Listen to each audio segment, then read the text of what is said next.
한 주간도 주 안에서 아름답게 생활하신 여러분들 직접 뵐 수 없지만 또 온라인으로 이렇게 만나서 다시 예배드릴 수 있게 하신 하나님의 은혜를 찬양합니다. 다시 찾아오신 우리 부활의 주, 그런 제목의 말씀으로 함께 은혜 받기를 원합니다. 상처를 많이 받고 이민을 떠나신 분들 가운데 다시는 고국에 돌아오지 않겠다, 이런 말을 남기는 분들이 있다고 합니다. 예수님께서 이 땅에서 33년 거하셨는데 특별히 공생의 기간 동안에 부당한 대우를 참 많이 받으시면서 부활하신 직후에 난 다시 세상 사람들과 만나지 않겠다, 그렇게 말씀하실 여지가 충분히 있다고 생각을 합니다. 안나스 같은 제사장이 성전을 장악하고 있죠. 또 배신했던 제자들은 여전히 그런 자세와 태도에서 돌아서지 않고 있죠.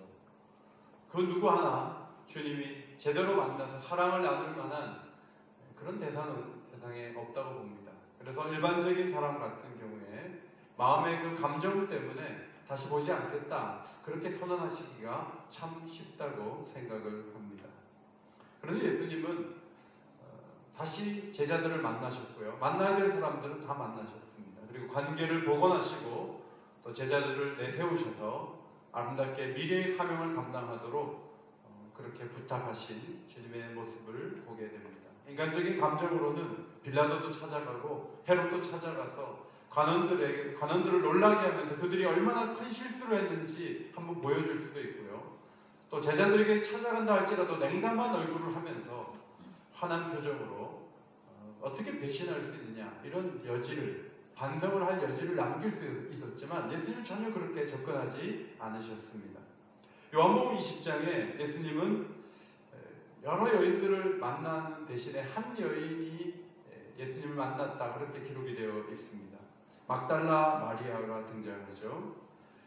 마리아라는 이름을 가진 여인들이 성경에는 많이 있습니다. 마르다의 동생도 마리아고 예수님 어머니도 마리아고, 또 로마서에도 로마에 있는 한 성도의 이름도 마리아라고 그렇게 무난한 기록이 있습니다. 요새 어머니, 여러 어머니들, 또 여인의 이름이 마리아인데 여기는 막달라 마리아죠. 지도를 보시면 갈릴리 서쪽 연안의 막달라라는 지역에서 생활했던 여인이라고 보여지는데 그에 대한 자세한 기록이 누가복음 8장에 있습니다.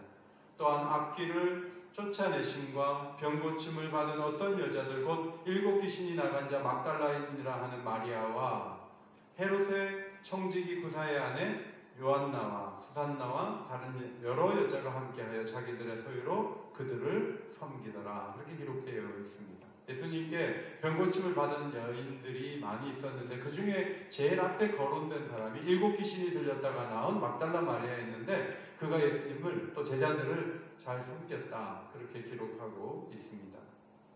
막달라 마리아는 요한복음에 의하면 부활의 첫 번째 증인입니다. 그는 빈무덤을 확인하고 제자들에게 가서 빈무덤을 봤다, 좀 와서 함께 봐야 된다 해서 2명의 제자가 달려갔는데 베드로와 또 다른 제자, 아마 요한으로 보이는 2 제자가 빈무덤을 확인했습니다.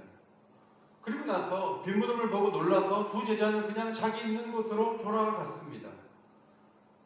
부활하셨다는 것은 꿈에도 생각하지 못한 채 더 큰 좌절과 두려움 속에 갇혀 있었습니다. 그런데 막달라 마리아는 다시 빈무덤으로 또 내려갔습니다. 그때 천사들이 마리아에게 말을 걸었고 곁에 있던 예수님께서 말씀을 하기 시작했습니다. 여자여, 어찌하여 울며 누구를 찾느냐. 동산직인 줄 알고 마리아는 당신이 만일 옮겼거든 그 시신이 있는 곳을 말하면 내가 그 시신을 가져오겠습니다, 그렇게 이야기를 했습니다. 그때 예수님이 마리아야 라고 말씀하실 때 마리아는 깜짝 놀라서 예수님을 터치하려고 했어요. 그때 예수님이 말씀하셨습니다. 나를 붙들지 말라. 내가 아직 아버지께로 올라가지 아니하였노라. 너는 내 형제들에게 가서 이르되 내가 내 아버지고 너희 아버지 내 하나님이고 너희 하나님께로 올라간다 하라. 그렇게 말씀하셨습니다. 마리아는 영원히 예수님이 사라질 것처럼 생각하고 예수님을 붙잡으려고 했는지 모르지만 예수님께서 더 중요한 일을 해야 된다, 제자들에게 가서 내가 부활한 것과 내가 승천하게 될 것을 이야기해라. 그래서 18절 말씀에 주를 보았다는 소식과 아버지께로 올라간다는 소식을 막달라 마리아가 전했다는 기록이 있습니다. 부활의 첫 증인은 막달라 마리아였습니다. 요한이 이 복음서를 쓸 때 막달라 마리아가 첫 번째 증인이라고 사실대로 쓰는데 갈등을 느꼈다고 봅니다. 왜냐하면 두 가지 이유 때문입니다. 하나는 법적인 효력이 여자에게 당시에는 전혀 없었기 때문입니다. 두 번째로는 전에 7 귀신이 들렸던 전력이 있던 여자이기 때문에 다시 헛것을 봤다 이렇게 사람들이 주장할 경우에 불리하니까 이런 여인을 앞에 내세우는 것은 곤란했습니다. 그러나 여러분, 예수님께서는 자신의 부활과 승천 계획을 전달하기에 가장 적절한 사람이 남자들이 아니라 바로 이 막달라 마리아라고 보셨고 그와 대화하셨고 그를 제자들에게 보낸 이 중대한 사실을 요한은 받아들이고 요한도 요한복음에서 이 중요한 이 여성이 이 막달라 마리아가 첫 번째 증인이라고 담대하게 기록을 했던 것입니다. 사실 뒷부분에 와서만 이런 어떤 대담함이 필요한 것은 아니었습니다. 이전에도 이런 대담함이 필요했던 기록들이 여러 번 있는데 부적절한 사람들은 적절하게 예수를 믿고 적절해 보이는 사람은 부적절하게 행동한 일들이 참 많이 있었다 하는 것을 요한복음을 보면 여러 차례 발견하게 됩니다. 먼저 복음을 들을 때 보면요, 요한복음 3장에 남자 니고데모가 나오고 요한복음 4장에 수가성 여인이 나오죠. 하나는 남자고 하나는 여자입니다. 한 사람은 공회원이고 한 사람은 시골 사람입니다. 그런데 니고데모는 예수님을 자신이 영적인 관심을 가지고 찾아간 케이스고요. 수가성 여인은 남자들에게 관심이 있어서 지금 6번째 남자하고 살고 있는 여자입니다. 그런데 예수님께서 그 여자를 찾아가셨습니다. 관심을 가지고 찾아온 좀 사회적으로 있어 보이는 사람은 복음을 수용하지 않고 끝났고 적절하지 않은 사람은 복음을 수용했다는 기록이 요한복음 3장과 4장에 나옵니다. 부활하신 날에 대한 이것에 대한 이 표도 보면은 막달라 마리아는 여자입니다. 의리가 있고 신의가 있습니다. 훈련받은 적은 없습니다. 그런데 제자들은 남자들입니다. 그런데 배신하고 비겁하고 3년 훈련받았지만 아무 소용이 없는 것처럼 문을 닫아 걸고 있었습니다. 막달라 마리아는 부활의 첫 증인이었습니다. 제자들은 그가 말해서 그 다음에 빈무덤을 확인하고 예수님을 만나게 되었다. 성경은 그렇게 기록합니다. 제가 신천지 전도법에 대한 강의를 들어보니까 하루 3시간 공부할 수 있는 젊은 사람을 위주로 전도하고 그들은 A, B, C, D급으로 나눠서 그들이 활용할 수 있는 사람은 A급, 그들이 활용할 수 없는 사람은 B급 그렇게 둔다고 합니다. 예를 들면 남편이 집에 늘 있는 사람, 그럼 D급입니다. 왜냐하면 남편이 늘 챙기기 때문에. 그런데 주말 부부는 A급입니다. 남편이 없으니까 늘 불러내서 3시간 공부시킬 수 있습니다. 이렇게 등급을 나누는데 만약에 신천지가 뭔가 세우려고 한다면 막달라 마리아는 사실 A급은 아닙니다. 왜냐하면 그의 전력이 그렇게 유리하지 않기 때문에 그렇습니다. 그럼에도 불구하고 예수님은 전혀 반대 방향으로 사람을 부르시고 세우신 것을 볼 수가 있습니다. 그래서 사도 바울은 고린도 교회 성도들에게 이렇게 말했습니다. 형제들아, 우리를 부르심을 보라. 육체를 따라 지혜로운 자가 많지 아니하며 능한 자가 많지 아니하며 문벌 좋은 자가 많지 아니하도다. 그러나 하나님께서 세상에 미련한 것들을 택하사 지혜 있는 자들을 부끄럽게 하려 하시고 세상에 약한 것들을 택하사 강한 것들을 부끄럽게 하려 하시며 하나님께서 세상에 천한 것들과 멸시받는 것들과 없는 것들을 택하사 있는 것들을 폐하려 하시나니 이는 아무 육체도 하나님 앞에서 자랑하지 못하게 하려 하심이라. 막달라 마리아가 예수님을 잘 섬겼습니다. 무덤에 2번이나 내려갔습니다. 그래서 예수님께서 그에게 첫 번째 부활의 증인이 되는 명예를 주셨다고 말할 수도 있습니다. 그러나 그는 여자였습니다. 그는 7 귀신이 들렸던 사람이었습니다. 이제 제자들을 주님이 찾아가셨습니다. 제자들은 배신했습니다. 등을 돌렸습니다. 비겁하게 두려움에 젖어서 그들은 문을 걸고 잠그고 있었습니다. 모두가 주님이 찾아가시기에는 역부족인 그런 모습이었습니다. 그런데 주님이 그들을 찾아가셨습니다. 여러분, 성경을 보면서 우리가 배울 수 있는 것은 이것입니다. 우리보다 못한 사람 같아 보여도 그 사람이 요긴한 사람이 될 수 있다는 것입니다. 주 안에서는 그럴 수 있습니다. 도시락을 숨기는 어른들 사이에서 한 아이가 철없이 도시락을 내밀었습니다. 그것이 오병이어의 기적의 재료가 되었습니다. 요지부동하고 전부 앉아 있었고 변화되지 않았습니다. 그런데 삭개오가 움직였습니다. 소외된 세리기장 삭개오가 그의 재산 절반을 드렸습니다. 내놓았습니다. 주님이 사라지면 우리 꿈은 어떻게 하는데 하고 주님을 붙잡으려고 하는 그 사이로 옥합을 한 여인이 깨뜨리고 향내가 온 집안에 가득한 놀라운 감동의 헌신을 보여주었습니다. 과연 누가 먼저이며 누가 나중된 사람입니까? 주께 신음받을 사람이 고정되어 있습니까? 성경은 그렇지 않다. 언제든지 역전될 수 있다. 그것을 그 문을 열어놓고 있습니다. 이것이 생명력 있는 종교 안에서 일어나는 현상이죠. 지금도 이 어려운 상황에서 어떤 사람은 더 기뻐지고 더 헌신적이고 더 아름다워지면서 나중에 만났을 때 견고한 모습으로 성장한 성도도 있을 수 있습니다. 반면 저 사람은 신앙생활 잘 하겠지 했는데 한두 달 지나고 보니까 믿음이 완전히 무너져 있는 그런 사람이 있을 수도 있습니다. 어떤 사람일지는 우리가 만나서 볼 수 있는 것이죠.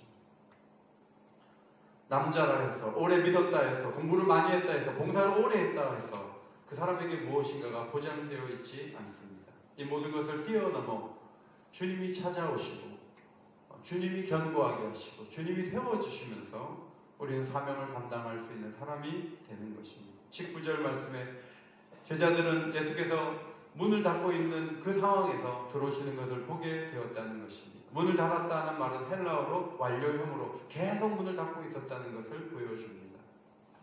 빈 무덤을 보고 와서 오히려 마음이 힘들었을 거예요. 혹시 로마군이 집마다 뒤지고 다닌다면 제자들을 먼저 찾아내려고 할 텐데 예수님이 죽음으로 끝나는 것이 아니고 일이 더 복잡하게 되고 우리도 걸려들어서 죽을 수도 있지 않을까 하고 문을 계속 닫고 있었습니다. 출입을 차단했습니다. 그런데 주님이 저들을 찾아오셨습니다. 놀라운 것은 주님이 오셔서 인사를 하셨는데 너희에게 평강이 있을지어다. 이 배신자들아 이렇게 말씀하지 아니하시고 너희에게 평강이 있을지어다. 21절에도 26절에도 세 번이나 너희에게 평강이 있을지어다.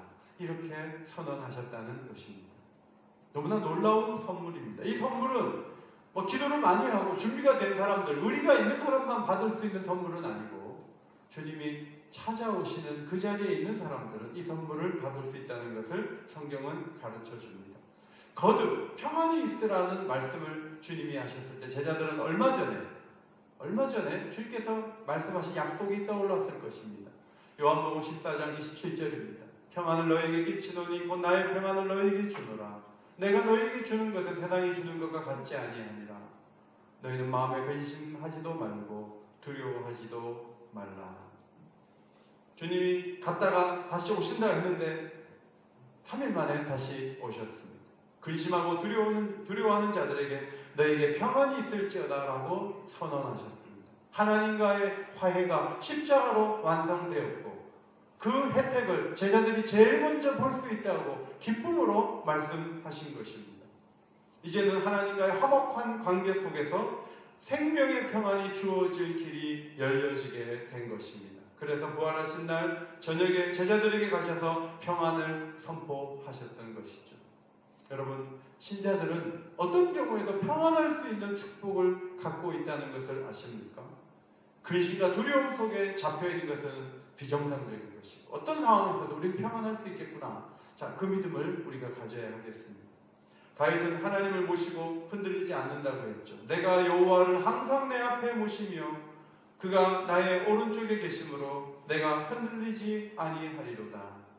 이러므로 나의 마음이 기쁘고 나의 영도 즐거워하며 내 육체도 안전히 살리니. 다윗은 여호와를 모실 때 육체가 안전하다고 했는데 이 말씀을 하나님께서는 예수 그리스도의 부활을 예언하는 말씀으로 삼으셨고 예수 그리스도를 모신 자들이 안전하게 평안하게 살아갈 수 있는 문을 여는 것으로 적용하셨습니다. 부활하신 주님은 두려워하던 제자들 가운데 나타나셔서 너희에게 평강이 있을지어다 라고 말씀하셨습니다. 이제는 흔들리지 않고 이제는 기뻐하며 이제는 안전할 수 있다고 선언하신 것이죠. 부활하신 주님이 눈앞에 오셨습니다. 예수를 공격하던 이들이 있었지만 죽음의 권세를 이기신 예수님께서 평안을 선언하십니다. 그 평안을 누가 가져가겠습니까? 세상이 줄 수도 없고 알 수도 없고 세상이 가져갈 수도 없는 평안을 주신다고 말씀하신 것입니다. 제자들은 여전히 공격이 많은 세상 속에 살아가야 하지만 세상에 그 어떤 권세가 있는 사람보다 강력한 힘을 가지신 예수님께서 그들에게 평안을 주시고 그들을 지켜주실 것을 너무나 분명하게 볼 수 있기 때문에 이제는 평안의 시대가 열려있게 된 것이죠. 일시적인 평안이 아니라 세상이 줄 수 없고 가져갈 수 없는 평안을 그들에게 주기를 원하셨습니다. 이 평안을 우리에게도 주십니다. 평안을 너희에게 주노라. 찬양하시죠? 부르겠습니다. 평안을 너에게 주노라. 세상이 줄 수 없는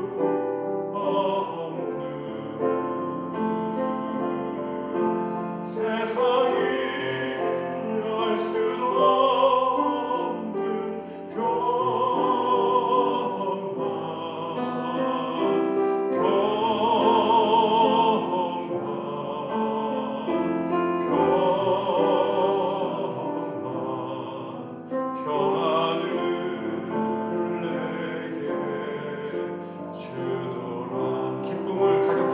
큰 소리로 부릅시다. 기쁨을 너에게 주노라. 세상이 줄 수 없는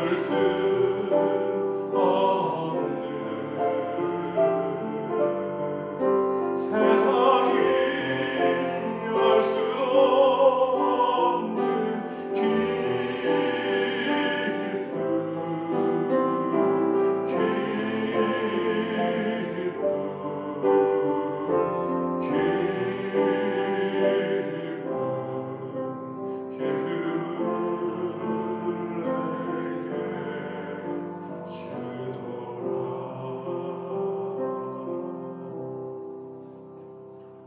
질병관리본부에서 오늘은 얼마가 감염이 됐고 총 확진자 수는 몇 명입니다. 그 보도를 안 볼 수 없습니다. 하루에 2차례씩 그 보도를 할 때 여러분 그것을 보시고 그럼 노래 부르십시오. 평안을 나에게 주노라. 세상이 줄 수 없는 이 노래를 안 부르고 두려움을 관리할 수가 없어요. 하나님을 찬양하고 하나님을 높이고 어떤 상황에서도 예수님이 죽었다는 그 사실 앞에서 부들부들 떨고 있는 자들에게 와서 평안을 선언하셨다면 우리 한국 사회 이 떨고 있는 많은 사람들 앞에 주님이 주시기를 원하는 진정한 선물은 평안이 아니겠습니까? 그 평안을 이 온라인 예배를 드리면서도 받아 누릴 수 있는 믿음의 가족들이 계시기를 바랍니다. 그 평안은 어떻게 옵니까? 하나님과 화해가 되었습니다. 하나님이 더 이상 진노하지 않습니다. 하나님이 사랑하십니다. 하나님이 도우실 것입니다. 죄와 죽음의 문제가 해결되었습니다. 그것이 우리가 평안을 누릴 수 있는 이유입니다. 절망이 사라지고 소망이 찾아옵니다. 지난 주간에 장례가 있었어요. 그런데 제가 천국에 대한 말씀을 유족들에게 전했습니다. 그 말씀을 듣던 손주들이 천국이 정말 있을 수도 있겠다 이런 이야기를 했다는 이야기를 들었습니다. 여러분 죽음 앞에서도 평안을 주실 수 있는 분은 예수 그리스도 한 분이세요. 그러면 이렇게 어려운 상황에서 우리가 불안해하는 것이 마땅하고 정상적인가? 그렇지 않다는 거예요. 오늘 우리에게 오셔서 정말 주실 수 있는 선물, 우리가 정말 누리기를 원하는 선물이 있다면 평안이라는 것이죠. 오늘도 예배를 드리면서 여러분 가슴 속에 평안이 임하기를 주님의 이름으로 축복합니다. 20절 말씀입니다. 손과 옆구리를 보이셨습니다. 십자가에 들려있는 그분이 다시 살아나시는 것이 분명하게 보였습니다. 육의 부활을 보이신 것입니다. 육신으로 온다고 부인하던 이들이 많이 있습니다. 초대교회 때도 영지주의자들은 예수님이 육신으로 오지 않았다. 육신으로 부활한 게 아니다. 영으로 한 것이다. 그렇게 가르쳤습니다. 영지주의와 같은 오늘날의 이단들이 박태선, JMS, 이만희 이런 사람들입니다. 그들은 영으로 부활했다고 얘기합니다. 그런데 오늘 말씀에 분명히 손과 옆구리를 보이면서 육의 부활을 말하고 있잖아요. 성경이 분명히 이렇게 말하고 있음에도 불구하고 이단들이 와서 물어봅니다. 영으로 부활하셨습니까? 육으로 부활하셨습니까? 그러면 교회를 그렇게 오래 다니신 분들이, 성경을 몇 독씩 하신 분들이 못 알아듣는 거예요. 잘 모른다 그래요. 그러면 영으로 부활했다고 얘기를 해요. 그러면 속아 넘어가는 거예요. 여러분, 완전한 인간으로 오셨고 또 완전한 인간으로 부활하셨다는 것이 얼마나 중요한지 아십니까? 니케아 신경 주 325년에 국제회의죠. 종교회의에서 성자에 대한 부분이 아리우스주의자들이 너무 혼란하게 만들어서 이것을 분명하게 하려고 분명히 문서화하였습니다. 우리 인간을 위하여, 우리의 구원을 위하여 내려오사 육신을 입고 인간이 되셨으며 고난당한 지 사흘 만에 다시 살아나사 육신으로 다시 살아나사 하늘에 오르시고 우리가 눈으로 볼 수 있는 가운데 산자와 죽은 자로 심판하러 다시 오실 것입니다. 영으로 하면서 보이지 않는다 이 말에 속으면 안 됩니다. 자꾸 이거를 질문해도 못 알아들으니까 끌어가는 거예요. 영은 몸을 입고 옵니다. 1984년까지는 예수의 이름으로 구원받지만 84년 그때부터는 예수의 영을 입고 온 이만이라는 분을 통해서 우리가 구원받습니다. 그분이 어디 계십니까? 과천에 오셨습니다. 그런데 장로님들 중에 거기 데려가는 분이 있고 제가 아는 어떤 강사는 그 목사님이, 담임 목사님이 통째로 교인들 다 데리고 신천지로 갔다는 거예요. 아니 도대체 뭘 믿은 겁니까? 예수님이 육으로 부활했다는 것을 왜 믿지 않고 영의 부활을 받아들인 것입니까? 요한복음 20장 20절입니다. 육으로 부활했습니까? 영으로 부활했습니까? 이렇게 물을 때 여러분이 요한복음 20장 20절에 의하면 육으로 부활하셨습니다. 물론 그 안에 영이 있고요. 그렇게 딱 대답하면 여러분 D급이 되는 거예요. 그리고 여러분에게서 눈을 떼는 거죠. 육체의 부활을 기억하셔야 됩니다. 예수님은 평강이 있으라 하시는 21절 아버지께서 나를 보내신 것 같이 나도 너희를 보내노라 라고 말씀하셨습니다. 예수님은 다 이루셨습니다. 십자가에서 희생해서 어린 양이 되어서 죽는 것까지 예수님이 하시는 거예요. 이제 부활하셨습니다. 이제 예수님이 하시는 것은 성령을 보내시고 교회를 세우셔서 교회를 통해서 일하시는 것입니다. 윌리엄 바클레이가 21절에 대한 해석을 이렇게 했습니다. 예수는 교회를 의존하고 계시고 교회는 예수를 필요로 한다. 교회는 예수께서 아버지께 바치셨던 완전한 순종과 완전한 사랑을 드릴 때 그분의 합당한 도구가 될 수 있다. 여러분, 교회가 그냥 모이면 전염병이나 퍼뜨리는 그런 이상한 모임처럼 만들지만 확진자들이 난 저 세종시에는 지금도 소독하고 근무를 하고 있죠, 사람들이. 여러분, 교회는 그냥 전염병 퍼뜨리는 그런 존재들의 모임이 아닙니다. 교회는 그리스도의 손과 발이 되어서 이 마지막 때, 이 어두운 때 우리에게 맡겨진 일들을 감당하라고 세워준 위대한 공동체이고 아름다운 공동체예요. 교회를 하찮게 보거나 교회를 없이 여기는 것은 마귀적인 시선입니다.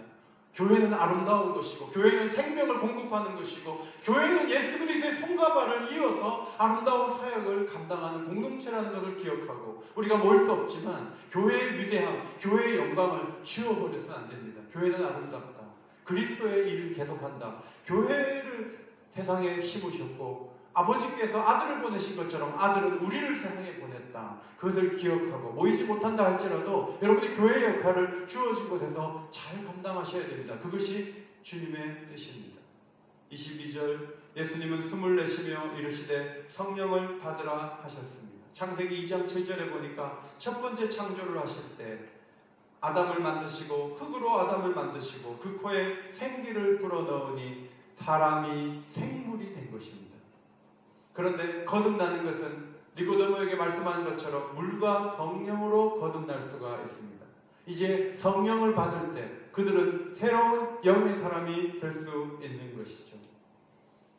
자, 성령을 받으라 했을 때 예수님이 말씀하실 때 바로 그때 성령을 받았는가? 그렇지 않습니다. 사도행전 1장 8절에 보면 오직 성령이 너희에게 임하시면 아직 임하지 않았습니다.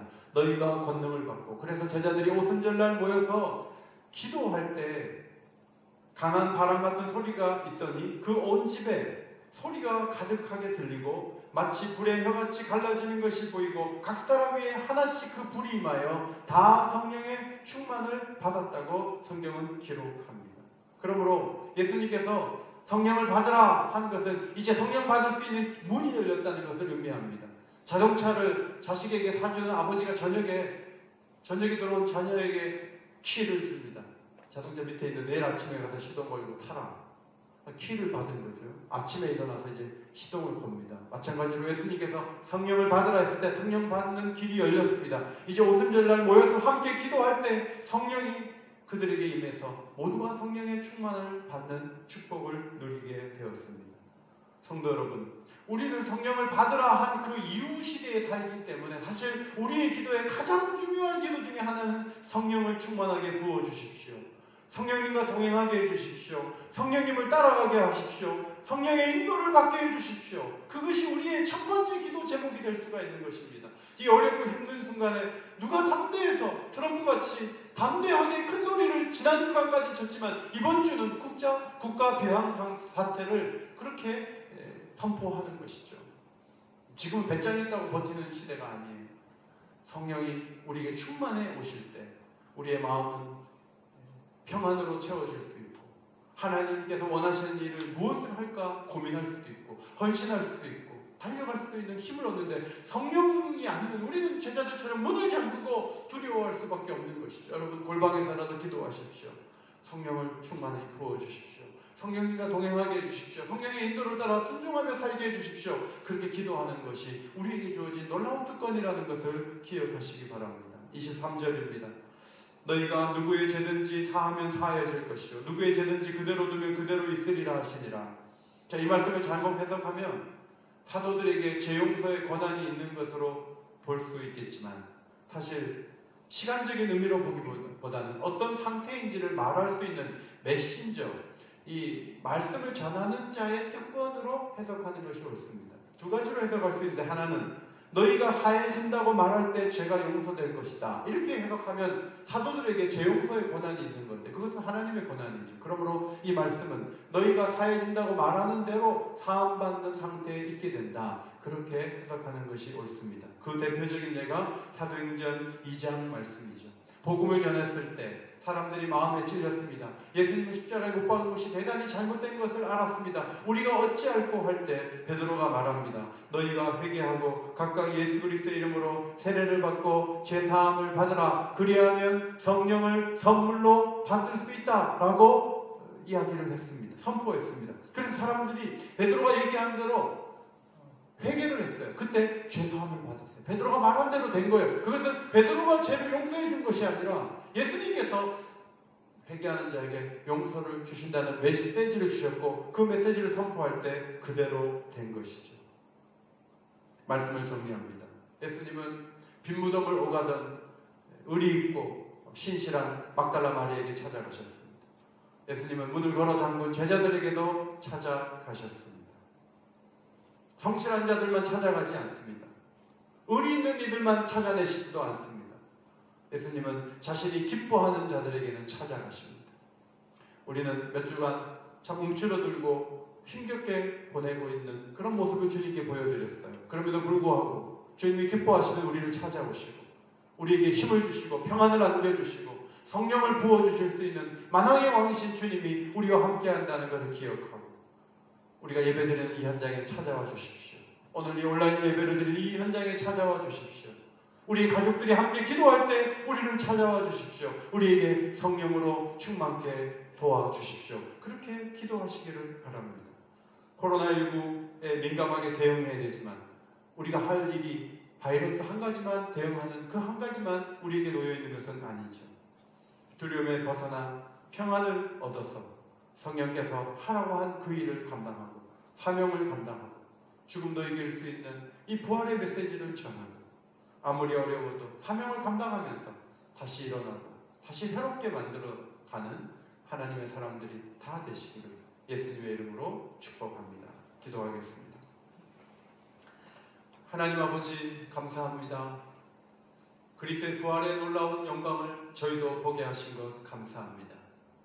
오늘도 저희를 찾아오셔서 평안을 선언하시고 성령을 받으라 말씀하실 때 한 사람도 빠짐없이 성령의 도우심을 얻어 평안을 회복하고 사명을 감당하며 세상 가운데 우리가 할 일을 감당할 수 있는 주의 백성들이 되게 하여 주시옵소서. 앞이 보이지 않는 어려움이 우리에게 밀려오고 있사오나 주님 두려워하지 않게 하시고 물결이 일어나 산에 넘친다 할지라도 요동치 않는 믿음을 가지고 하나님을 바라볼 수 있는 부활의 주님의 제자들이 될 수 있도록 저희들을 능력의 손으로 붙잡아 주옵소서. 온라인으로 귀한 예물을 헌금한 성도들의 손길을 기억하옵소서. 다음 달에는 어떻게 살 것인가 고민하지 않을 수 없습니다. 그럼에도 불구하고 하나님이 먹이시고 입히실 것을 바라보며 담대하게 걸어갈 수 있는 주의 백성들이 되게 하시고 손으로 하는 일에 어려움이 없도록 어려움이 있다 할지라도 이길 수 있도록 우리 성도들을 지켜 주옵소서. 몸이 아파 고생하는 성도들도 있습니다. 능력의 오른손으로 붙잡아 주셔서 그들이 일어서게 하시고 그들이 회복되게 하시고 그들이 하나님을 찬송하게 하옵소서. 어렵고 힘들 때마다 평안을 주시는 주님을 찬양하게 하시고 성령의 도우심을 구하는 가운데 다시 일어서게 하시며 다시 만났을 때는 더욱 견고한 모습으로 만날 수 있도록 성령이여 인도하여 주시옵소서.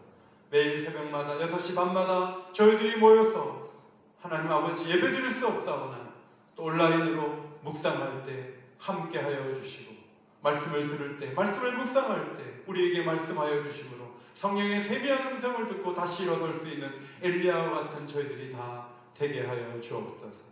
교회 모든 리더십들을 강건하게 하여 주시고 흩어져 있다 할지라도 기도하게 하시고 하나님 아버지 더 아름답게 교회를 지키며 세워나갈 수 있도록 능력의 오른손으로 붙잡아 주옵소서.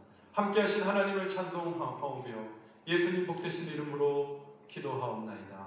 아멘.